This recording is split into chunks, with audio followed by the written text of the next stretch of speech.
भाद्रपद माह में पड़ने वाली अमावस्या, जिसे सोमवती अमावस्या या पिठोरी अमावस्या के नाम से जाना जाता है, यह एक विशेष अमावस्या है।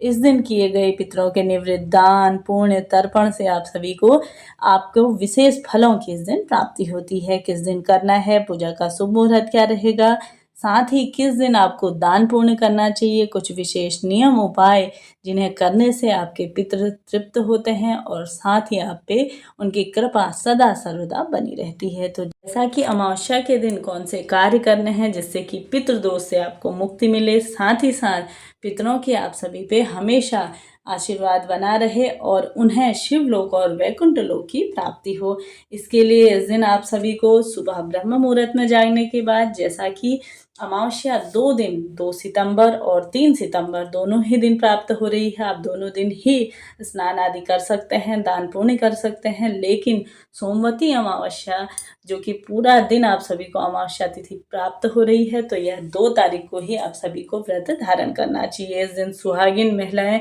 व्रत धारण करके अपने बच्चों की लंबी आयु और साथ ही सुख समृद्धि की अखंड सुहाग की कामना करती हैं। इस दिन सुबह ब्रह्म मुहूर्त में जागने के बाद गंगाजल मिश्रित जल से अवश्य से ही स्नान करना चाहिए। वैसे तो पवित्र नदियों में स्नान करने का इस दिन विशेष विधान माना गया है, लेकिन न कर पाने की स्थिति में अपने घर पर ही समस्त जनों को, जितने भी परिवार में सदस्य हैं, सभी को गंगाजल मिश्रित जल से स्नान कराना चाहिए। उसके बाद आप सभी को सूर्य देव को अर्घ्य अवश्य से ही इस दिन देना चाहिए। शारीरिक रूप से, मानसिक रूप से जो भी आपको कष्ट हो, उसके लिए आप सभी को 1 लोटे जल में थोड़ा सा आपको गंगाजल मिश्रित करके एक फूल और चंदन टीका इत्यादि डाल करके आप सभी को सूर्य देव को अर्घ्य अवश्य से ही देना चाहिए। सूर्य देव को जल देने के बाद आप सभी को, जैसा कि इस दिन पीपल वृक्ष का पूजन भी आप सभी को अवश्य से ही करना चाहिए।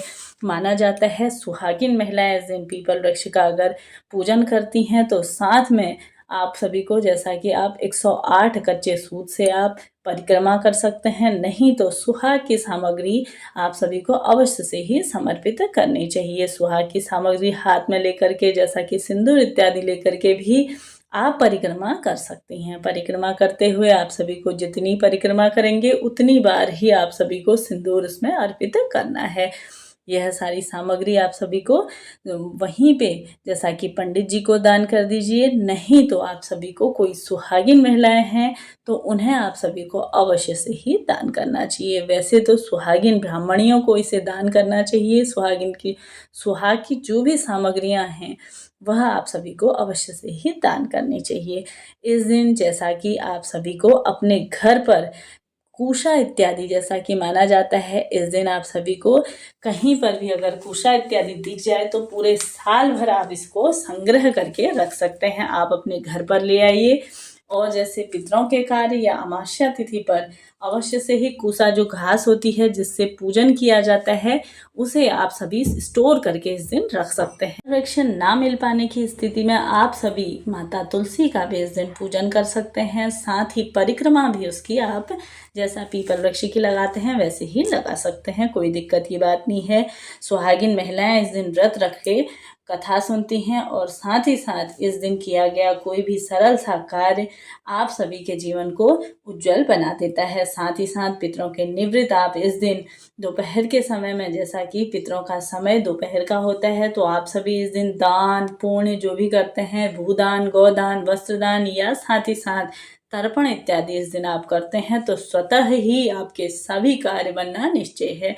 साथ ही साथ इस दिन आपको बाल नहीं धोने हैं, बाल आप एक दिन पहले ही धो लीजिए। इसके साथ ही सोमवार का दिन है और महादेव का दिन, अपने पितरों के निवृत्त महादेव का पूजन आपको अवश्य से ही करना चाहिए। इस दिन माना जाता है कि महादेव को अगर आप 1 लोटे में साफ जल, उसमें कुछ गंगा जल और काले तिल, साथ ही कच्चा दूध अगर आप मिश्रित करके महादेव को समर्पित करते हैं तो यह भी आपने के पितरों को तृप्त करने में सहायक है, क्योंकि पितर प्रसन्न होते हैं तो घर में सुख समृद्धि का वासा होता है और साथ ही साथ घर में सुख सौभाग्य बना रहता है। इसके साथ ही आप सभी को दान पुण्य जैसा कि आप अपने पितरों के निवृत्त जो भी करना चाहते हैं वह पंडित जी को दे दीजिए।